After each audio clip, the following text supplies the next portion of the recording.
우리는 지난주 건강한 교회가 되기 위해 뿌리를 내려야 될 첫 번째 장소에 대해서 함께 나누었습니다. 어디입니까? 바로 예수 그리스도와 그분의 십자가 위에 교회의 뿌리를 내려야 된다라고 말씀을 드렸습니다. 오늘은 두 번째로 우리 은혜교회가 창립 예배를 맞이하여 어느 곳에 뿌리를 두어야지만이 건강한 교회로 성장할 수 있을 것인가? 두 번째 장소는 바로 사랑입니다. 다 같이 한번 따라 하실까요? 우리 교회는 사랑 위에 뿌리를 내려야 합니다. 사랑 위에 뿌리를 내리는 우리 은혜교회가 되시기를 주님의 이름으로 축원합니다. 사실 우리는 몇 달 전에 이미 이 사랑에 관한 주제로 함께 설교 시간에 나누었습니다. 그리고 오늘 사실 중첩되는 내용도 간혹 있습니다. 그럼에도 불구하고 창립 감사 예배의 주일 설교로 다시 사랑을 나누는 이유는 앞으로 우리 은혜교회가 어떤 교회가 되어야 될 것인가 고민할 때 사랑이 모든 우리 은혜교회의 사역의 이정표 역할을 하게 될 것이기 때문입니다. 앞으로 우리 은혜교회의 모든 사역은 사랑을 제외하고는 생각할 수가 없게 될 것입니다. 사랑은 우리 은혜교회의 모든 사역의 동력이 될 것입니다. 그래서 우리는 앞으로 어떠한 사역을 하든 어떠한 프로그램이든 어떠한 모임이든 어떠한 예배이든 상관없이 항상 동일하게 강조하여 권면할 것입니다. 서로 사랑합시다. 예배를 드릴 때도 서로 사랑합시다. 제자 훈련을 할 때도 성경 통독을 할 때도 서로 사랑합시다. 사랑이 없는 모든 사역은 테크닉에 불과합니다. 그러나 사랑이 함께 동원될 때 비로소 아름다운 열매를 맺을 수가 있는 것입니다. 우리 은혜교회의 모든 예배와 모든 사역 가운데 사랑이 넘쳐남으로 아름다운 사랑의 열매를 맺는 그러한 교회가 되시기를 주님의 이름으로 축원합니다.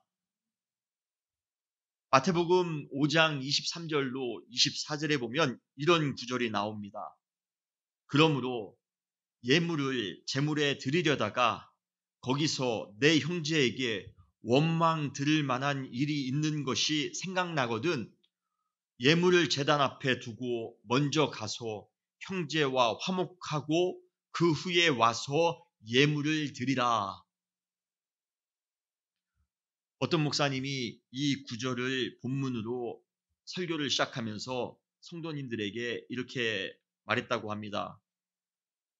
사랑하는 성도 여러분, 이 성경 구절은 특별한 설명이 필요한 것이 아닙니다. 이 구절에서 말하는 의미를 모르는 분은 이 자리에 아무도 안 계실 것입니다. 중요한 것은 우리가 다 잘 알고 있는데 안 한다는 것입니다. 사랑하는 성도 여러분, 모두 자리에서 일어나서 이제 나가시기 바랍니다. 그리고 오늘 하루 동안 이 말씀에서 요구하는 대로 위로와 화해가 필요한 사람에게 직접 찾아가 사랑을 실천하시기 바랍니다. 자, 일어나세요. 이제 나가시기 바랍니다. 예배 끝났습니다. 그리고는 곧바로 예배를 마쳤다고 합니다. 처음에는 성도님들이 충격을 받아 어리둥절 우왕좌왕했다고 합니다. 정말 예배가 마친 건가? 그런데 이내 목사님의 의도를 이해하고 그날 이후 많은 사람이 사랑을 실제로 실천하며 살았다고 합니다. 그 후에 목사님이 그때를 생각하시면서 간증하셨습니다. 그 교회는 설교 이후에 헌금하는 시간이 있었나 봅니다. 그분이 그때 성경의 말씀대로 예물은 제단 위에 두고 가라고 했어야 되는데 그러지 못해 그날 주일 헌금을 걷지 못해서 재정적으로 큰 손해를 봤다라고 웃으면서 말씀하셨습니다. 몇천 명이 넘는 교회인이 한 주간 헌금을 안 걷었으니 얼마나 큰 손해겠습니까? 그러나 그 교회는 한 주일 헌금 이상의 큰 사랑의 열정을 회복할 수 있었다고 합니다. 그때 그분의 설교를 들으면서 저도 언젠가는 꼭 한번 우리 교회에서 해봐야 되겠다라고 생각했는데 오늘 한번 해볼까요? 우리는 이미 다 헌금을 했기 때문에 뭐 손해볼 일은 없습니다. 사랑을 실천하지 못하는 이유는 모르기 때문이 아니라 사랑을 실천할 의지가 없기 때문입니다. 교회는 사랑의 뜻, 사랑의 정의를 가르치는 것보다 사랑을 행할 수 있는 실제적이고 구체적인 동기나 의지를 제공해 줘야 한다고 생각합니다. 그러한 의미에서 그 목사님의 방식이 좀 레디컬했습니다만, 좀 극단적이었습니다만, 웬만해서는 사랑을 위해 잘 움직이지 않는 메마른 현대인들에게는 효과적이었지 않을까 생각해 봅니다. 우리는 그렇게 극단적으로 해야지만이 사랑을 실천할 수밖에 없는 그러한 존재이십니까? 우리는 매 순간 사랑하며 살기가 그렇게 어려운 그러한 삶을 살아가고 계시지는 않습니까? 교회 안에서 사랑이라는 주제를 나눌 때마다 제 마음 가운데 두려운 것이 있습니다. 그것은 사랑이 종교적 개념 속에 함몰되어 실천 의지는 완전히 상실한 채 추상적인 관념만 남게 되지 않을까 하는 것입니다. 생각으로만, 교리로만 사랑이 남지 않을까 하는 것입니다. 실천할 때 비로소 그 의미가 풍성해질 수 있는 것이 사랑이라는 단어인데 그 단어가 왜 기독교 안에서는 추상적인 개념으로 전락해 그 가치를 발휘하지 못하는가 하는 아쉬움이 있습니다. 사랑은 관념적으로 머리로 이해해서 하는 것이 아닙니다. 사랑은 실제의 삶 속에서 적극적으로 행해야 되는 것입니다. 말로만 청산유수로 사랑에 대해 말하지만 실천은 제로입니다.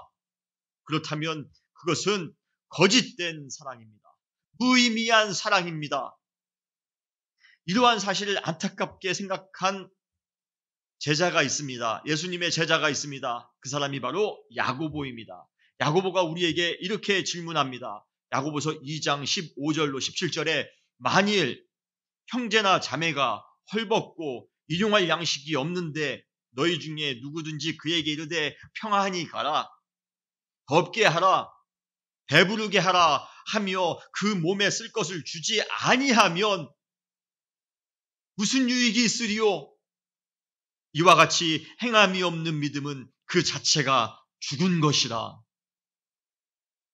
행함이 없는 믿음은 그 자체가 죽은 것이라. 종교적인 믿음은 거창합니다. 큰 소리로 밤새서 기도합니다. 성경은 여러 번 통독했습니다. 제자 훈련은 빠지지 않고 잘 나오고 있습니다. 그런데 사랑의 행함은 전혀 없습니다. 이 어찌 된 일입니까? 그것은 죽은 것이랍니다. 그런데 두려운 것은 여기서 죽었다는 것은 그 종교의 존재가 없어졌다는 의미가 아닙니다. 이 본문에 나오는 죽었다라는 표현은 그 종교가 괴물로 바뀌었다라는 그러한 의미입니다. 역사 가운데 교회가 사랑을 실천하지 못할 때 수많은 영혼의 상처를 주는 괴물로 변했던 경우를 우리는 잘 알고 있습니다. 사랑의 실천이 사라진 그곳에 파괴적인 증오가 그 자리를 대신하기 때문에 그렇습니다. 지금도 종교에 가면 뒤에 폭력과 파괴, 분열과 이간질을 부추기는 사람들, 그러한 집단들이 얼마나 많이 있는지 모릅니다. 왜입니까? 그들에게 종교적인 신념은 있습니다. 종교적인 교리는 잘 알고 있습니다. 그러나 거룩한 사랑을 실천하지 않았던 것입니다. 사랑의 실천이 없는 종교, 괴물입니다. 과연 우리 시대의 기독교는 하나님의 거룩한 예배드리는 사랑의 실천이 넘쳐나는 그러한 거룩한 장소입니까? 아니면 괴물입니까? 구체적인 사랑 실천이 결핍된 교회는 세상에 아무런 도전과 도움을 주지 못하는 가식적인 존재로 전락하기 쉽습니다. 예수님 시대만큼 종교가 완벽한 것처럼 보였던 때도 없습니다. 종교는 이미 그 당시의 사회를 완벽하게 통제하는 파워였습니다. 그리고 그곳에 몸담고 있는 종교 지도자들은 그 당시 사회를 만들어가는 초엘리트 그룹이었습니다. 종교라는 이름으로 행하는 예식은 어느 누구도 이의를 제기할 수 없는 확고한 규칙이었으며 당연히 받아들여야 되는 문화였습니다. 누가 감히 이러한 예배에 도전할 수가 있겠습니까? 이러한 예배 예식을 행하는데 시비 걸 사람이, 방해할 사람이 어디 있겠습니까? 그런데 종교가 이 정도의 파워를 가지고 있다면 사회는 유토피아로 변해야 되는 것 아니겠습니까? 그러나 예수님께서 보시기에 그 시대의 종교는 이미 코마 상태입니다. 이미 사망 상태입니다. 그 이유가 무엇입니까? 간단합니다. 사랑이 완전히 그 교회 가운데, 그 성전 가운데 고갈되었기 때문입니다. 대접받기는 좋아합니다. 아주 화려한 옷을 입고 사람들 앞에 뽐내는 것은 좋아합니다. 높은 자리에 앉아서 사람들 앞에 인정받는 거 좋아합니다. 그러나 그 당시에 고아와 과부를 돌아볼 생각은 전혀 하지 않습니다. 상처 있는 사람, 아픈 사람을 위로할 생각은 전혀 하지 않습니다. 솔직히 종교적 행위보다 어쩌면 사랑 실천이 종교의 더 근본적인 기능이 아닐까 싶습니다. 앵무새처럼 의미 없이 반복하는 종교적 예식보다는 실제의 삶 속에서 한 사람이라도 사랑하기 위해 노력해야 되는 것, 이것이 하나님께서 우리 시대의 교회들과 우리 사랑하는 성도님들에게 바라는 하나님의 본심, 하나님의 본의가 아닐까요? 그래서 예수님께서는 산상수훈에서 그렇게 우리에게 가르쳐 주신 것입니다. 그러므로 예물을 제단에 드리려다가 거기서 내 형제에게 원망 들을 만한 일이 있는 것이 생각나거든 예물을 제단 앞에 두고 먼저 가서 형제와 화목하고 그 후에 와서 예물을 드려라. 예배를 드리는 것, 예물을 드리는 것 물론 중요합니다만 더 중요한 것은 더 우리가 우선시해야 되는 것은 사랑을 실천해야 되는 것입니다. 사랑으로 관계를 회복해야 되는 것입니다. 이해해야 되는 것입니다. 용서하며 용납해야 되는 것입니다. 그러한 우리 은혜교회 사랑하는 성도님들이 되시기를 주님의 이름으로 축원합니다. 선지자 미가도 이렇게 반어적으로 우리에게 질문하고 있습니다. 미가서 6장 6절로 8절에 보면 내가 무엇을 가지고 여호와 앞에 나아가며 높으신 하나님께 경배할까? 내가 번제물로 1년 된 송아지를 가지고 그 앞에 나아갈까? 여호와께서 천천의 수양이나 만만의 강물 같은 기름을 기뻐하실까? 내 허물을 위하여 내 맏아들, 내 영혼의 죄로 말미암아 내 몸에 열매를 드릴까? 사람아, 주께서 선한 것이 무엇임을 내게 보이셨으니 여호와께서 내게 구하시는 것은 오직 정의를 행하며 인자를 사랑하며 겸손하게 내 하나님과 함께 행하는 것이 아니냐. 아무리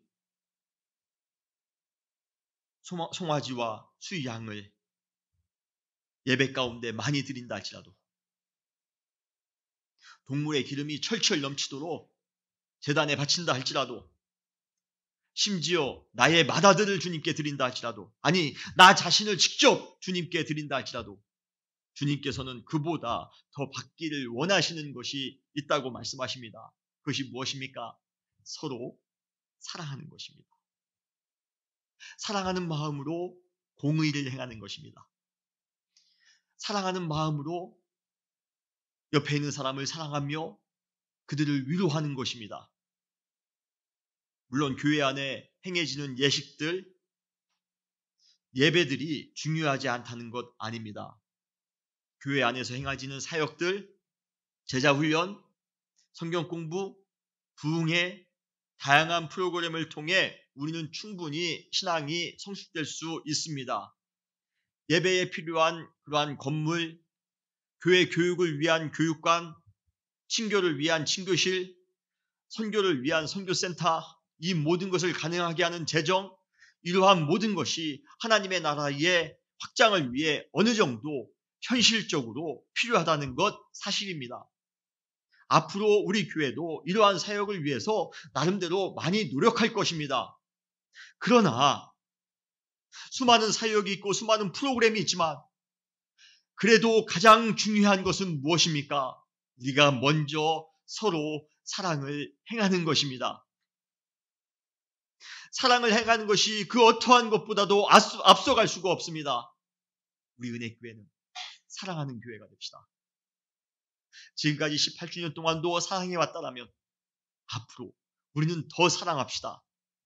우리 은혜교회 안에 있는 사랑하는 성도님들이 먼저 사랑하시기 바랍니다. 그리고 이 지역에 복음이 필요한 그러한 분들을 위해서도 우리는 사랑을 실천하며 살아가시기를 바랍니다. 우리 시대 기독교 앞에 놓인 가장 거룩한 사명은 사랑을 행하는 것입니다. 예수 그리스도께서 우리를 위해 베푸신 십자가의 사랑을 아는 것만으로는, 그리고 내 이웃을 내 몸과 같이 사랑하라는 그러한 구절을 잘 알고 암송하는 것만으로는 부족합니다. 우리는 예수님의 사랑을 정확하게 알고 똑같이 그 사랑을 실천해야 됩니다. 우리 은혜교회는 사랑을 행하는 교회가 됩시다. 사랑 위에 뿌리를 내리는 교회는 지금 당장 사랑을 실천하는 교회인 것입니다. 사랑에 감동이 넘치는 교회, 사랑으로 위로가 넘치는 교회, 사랑으로 하나 되는 교회, 이러한 교회가 우리 은혜교회가 되시기를 주님의 이름으로 축원합니다. 고린도전서 13장은 우리에게 사랑장으로 잘 알려진 그러한 성경입니다. 이 장에서 우리는 사랑에 관한 중요한 세 가지 사실을 배우게 됩니다. 첫 번째로 사랑이 없으면 모든 것이 다 끔찍하다는 것입니다. 이 세상에 어떠한 아름다운 소리도 사랑이 없으면 신경을 거스르는 소음에 불과할 뿐입니다. 고린도전서 13장 1절에 내가 사람의 방언과 천사의 말을 할지라도 사랑이 없으면 소리나는 구리와 울리는 꽹과리가 되고 시끄럽다는 것입니다. 들어주기에 시끄럽다는 것입니다. 이 세상에 어떠한 거창한 능력도 사랑이 없으면 모든 사람에게 아주 치명적인 아픔을 주는 무기가 될 수 있습니다. 고린도전서 13장 2절에 보면 내가 예언하는 능력이 있어 모든 비밀과 모든 지식을 알고 또 산을 옮길 만한 모든 능력이 있다 할지라도 사랑이 없으면 내가 아무것도 아니요. 우리는 왜 능력을 소유하고 싶어 합니까? 왜 우리는 예언하고 싶어 합니까? 여러분은 무엇 때문에 그러한 능력을 요구하십니까? 좀 나를 좀 과시하고 싶어서입니까? 좀 폼나게 사역하고 싶어서입니까? 아닙니다. 사랑이 없으면 나에게 아무것도 아닙니다. 이 세상에 어떠한 의로운 행위도 사랑이 없다면 오히려 공허해지며 생각지도 못한 갈등만 유발할 뿐입니다. 고린도전서 13장 3절에 보면 내가 내게 있는 모든 것으로 구제하고 또 내 몸을 불사르게 내어줄지라도 사랑이 없으면 내게 아무 유익이 없느니라. 사랑이 없으면 이 세상의 모든 것이 다 끔찍해집니다. 사랑이 없는 가정, 사랑이 없는 교회, 사랑이 없는 지역, 사랑이 없는 시대, 얼마나 끔찍합니까? 이 세상이 위기인 이유는 사랑이 없는 곳에 뿌리를 내린 시기와 미움, 갈등과 증오가 우리 안에 팽배해져 있기 때문입니다. 사랑이 없는 세상은 기술과 문화의 눈부신 발전과 상관없이 이미 최악의 상황입니다. 혹시 우리가 그러한 최악의 시대를 지금 살아가고 있지는 않습니까? 우리는 그것을 현대사회 속에서 여실히 경험하고 있습니다. 문화의 발달로 편리해진 것은 같습니다. 스마트폰이 있으니까 편리하죠. 좋은 텔레비전 화질 편리하죠. 좋은 그러한 운송 수단들 편리해졌습니다. 그런데도 불구하고 아픔과 고통, 불편과 소외의 소식은 오히려 기하급수적으로 발생하고 있습니다. 비인간화를 부추기는 회사와 공장들, 성적 공장으로 전락한 학교와 캠퍼스, 완벽하게 둘로 갈라져 갈등을 주장하고 있는 정치권에서 이미 사랑은 진공 상태입니다. 거기에서 발생하는 다툼과 갈등, 증오와 분노는 사회를 더욱 감정적으로 얼어붙게 만들고 있습니다. 여러분, 우리가 지금 대한민국 한복판에서 그것을 여실히 우리는 지금 바라보고 있지 않습니까? 대한민국의 강장과 대한민국의 길거리에 갈등과 증오는 심화되어져 가고 있습니다. 여기에 진보를 원하시는 분도 계시고 보수를 원하시는 분도 계실 겁니다. 그럼에도 불구하고 수많은 사람들이 광장에 쏟아져 나와 수많은 구호를 외칩니다. 그런데도 불구하고 그 안에 누구 하나 사랑과 이해, 포용과 화합을 부르짖는 사람은 한 사람도 없습니다. 저는 그것이 안타까운 것입니다. 진보를 주장하는 사람들, 보수를 주장하는 사람들, 주장하다 못해 이제는 갈등과 분노와 증오로 휩싸여져 있습니다. 또 대한민국이 분열되게 생겼습니다. 그런데 누구 하나 사랑을 이야기하지는 않습니다. 누구 하나 포용과 이해와 화합을 요구하지는 않습니다. 여러분, 그것이 가장 큰 문제라는 것 여러분들은 느껴지지 않으십니까? 제 마음에는 왜 그게 마음 가운데 크게 와닿는지 모르겠습니다. 왜 아무도 사랑하거나 이해하자라고 부르짖는 목소리는 들리지 않는 것인가? 여러분, 인생은 밥만 먹는다고 해서 잠을 잘 수 있는 집이 있다고 해서 살만한 것이 아닙니다.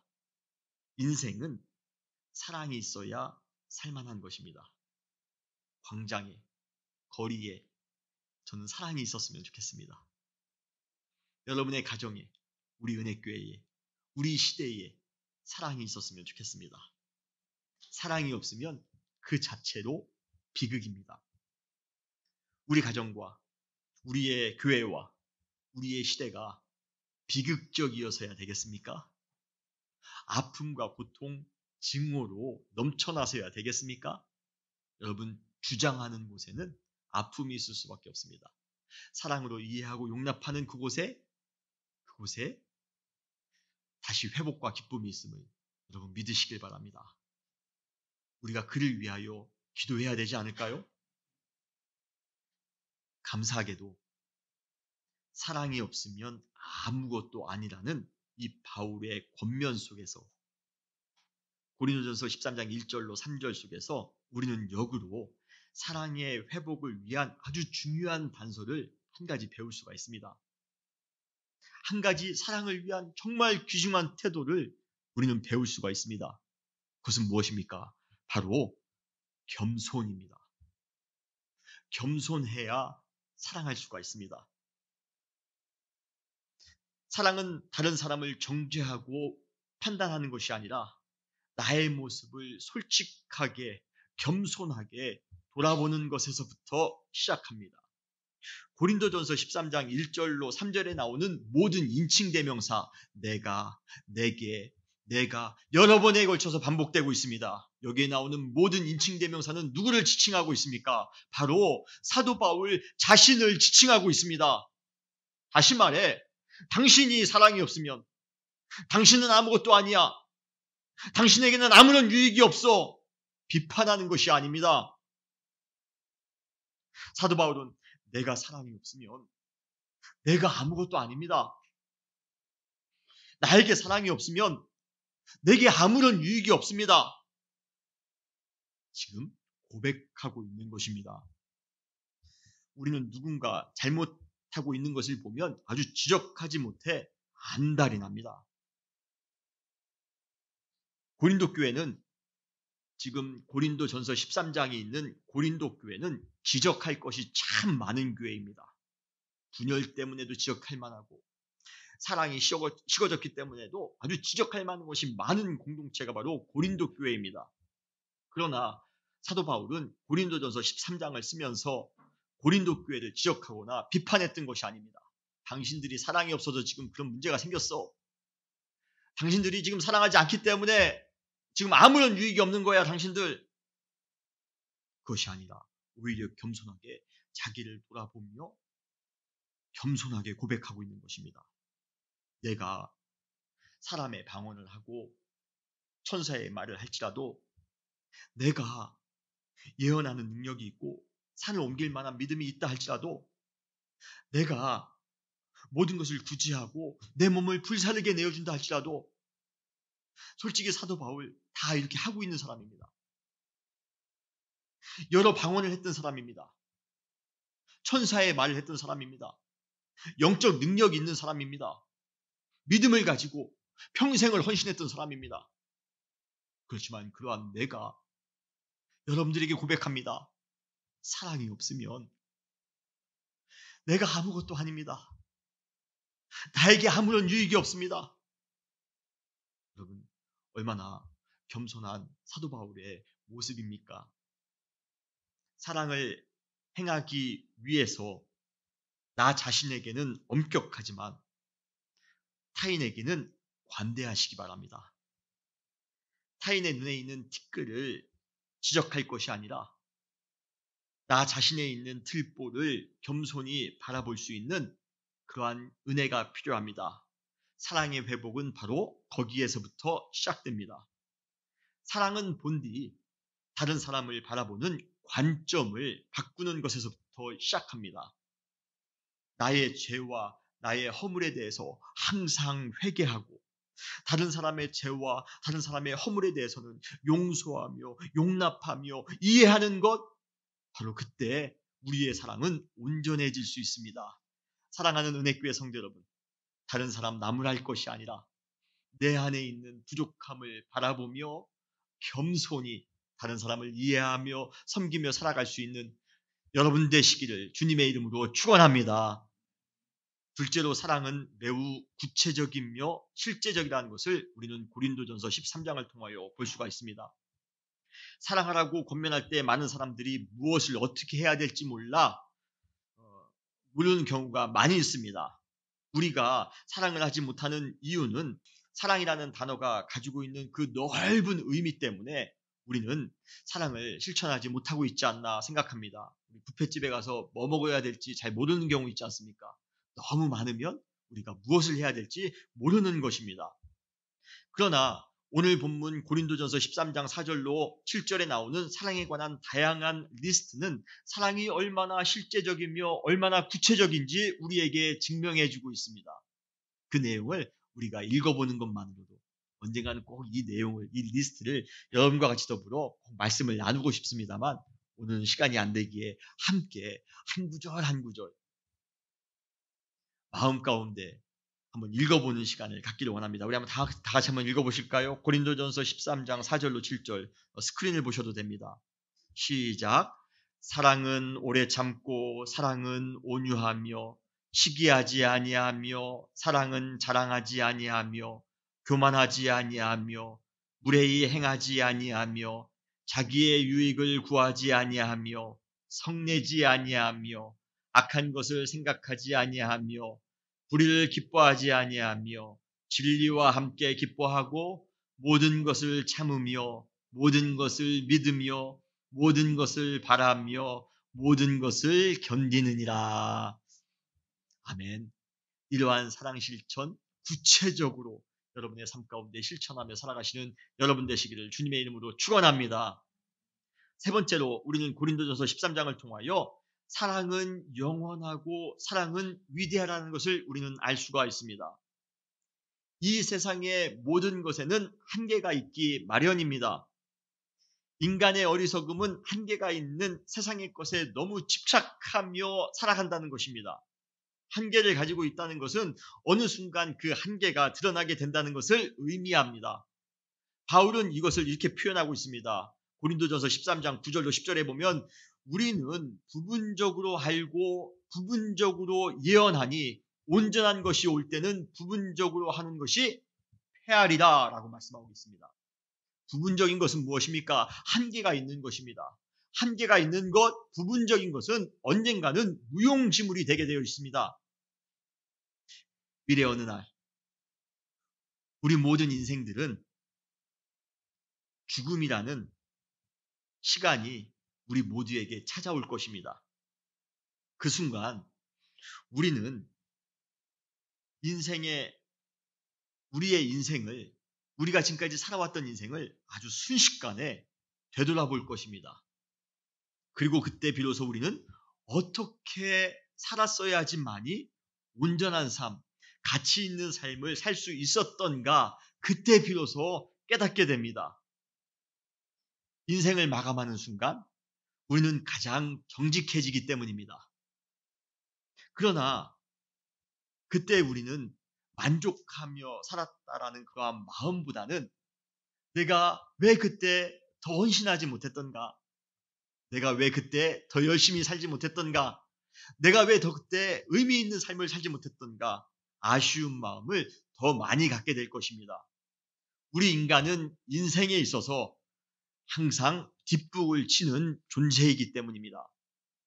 바울은 우리에게 이렇게 말씀하십니다. 고린도전서 13장 12절에 보면 지금은 내가 부분적으로 아나 그때에는 주께서 나를 아신 것 같이 내가 온전히 알리라 라고 말씀하고 있습니다.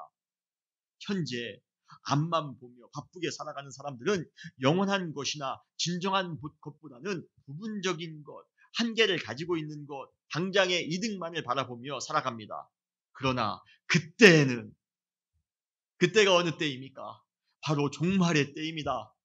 주님이 우리를 심판하기 위하여 다시 오시는 때입니다. 그때에는 주님께서 너를 정확하게 아셨던 것처럼 우리도 나 자신이 나의 인생을 통해 무엇을 하며 살았어야만 했던가를 온전히 알게 된다는 것입니다. 그런데 그것이 무엇입니까? 우리가 온전히 알았어야 될 그것이 무엇입니까?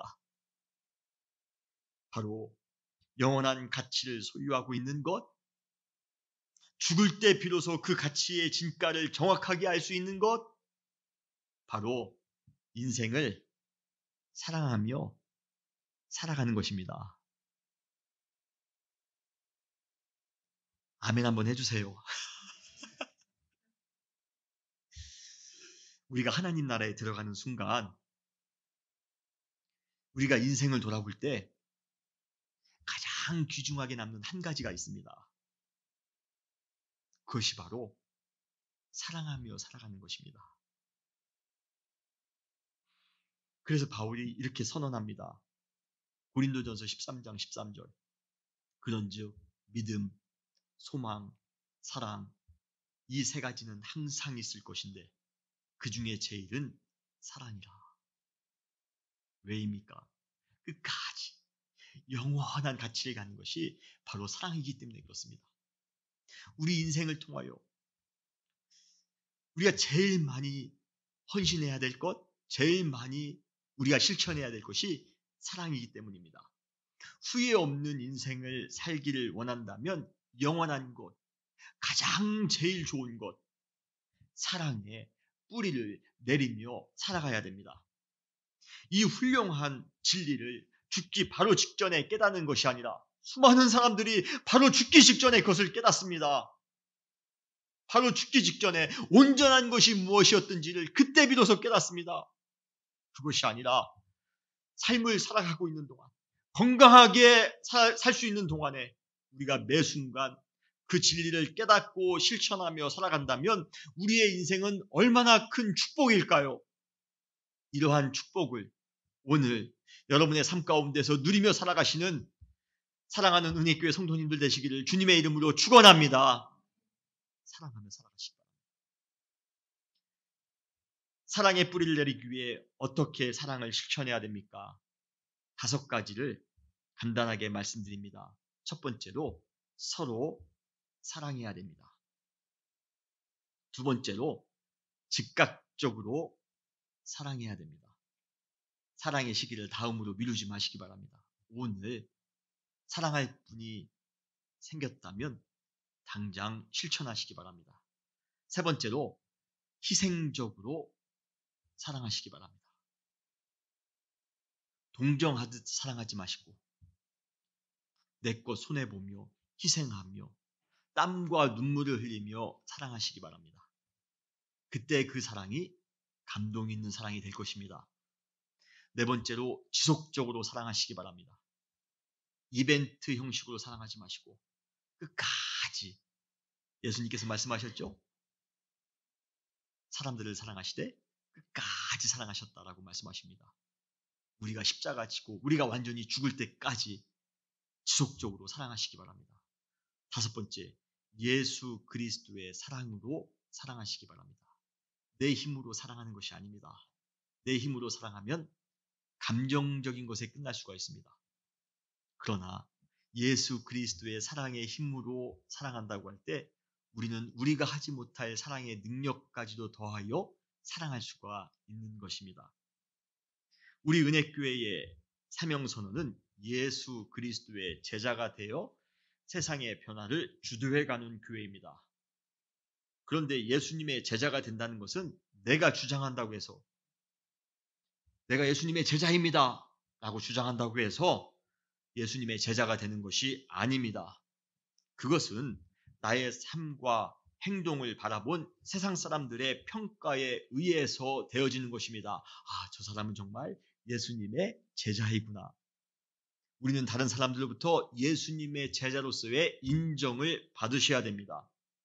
그렇다면 그들이 우리를 평가하는, 우리를 제자로서 평가하는 평가 기준은, 주요 항목은 무엇입니까? 바로 서로 사랑하는 것입니다. 사람들은 서로 사랑하는 우리의 모습을 보며 우리를 예수님의 제자로 생각하는 것입니다. 요한복음 13장 35절에 보면 너희가 서로 사랑하면 이로써 모든 사람이 너희가 내 제자인 줄 알리라. 예수님의 제자가 된다는 것은 종교인이 되어야 된다는 것을 의미하는 것이 아닙니다. 예수님의 제자가 된다는 것은 서로 사랑하는 그러한 관계가 되어지는 것, 이것이 바로 예수님의 제자가 되는 것입니다. 사랑하는 은혜교회 성도 여러분, 창립 18주년 감사 예배를 드립니다. 우리 은혜교회는 앞으로 이 지역을 변화시켜야 될 그러한 사명을 가지고 있습니다. 그 사명을 감당하기 위하여 우리는 제자가 되어야 됩니다. 어떤 제자가 되기를 원하십니까? 서로 사랑하는, 사랑이 넘치는 그러한 제자, 우리 은혜교회가 되기를 주님의 이름으로 축원합니다. 다시 기도하시겠습니다.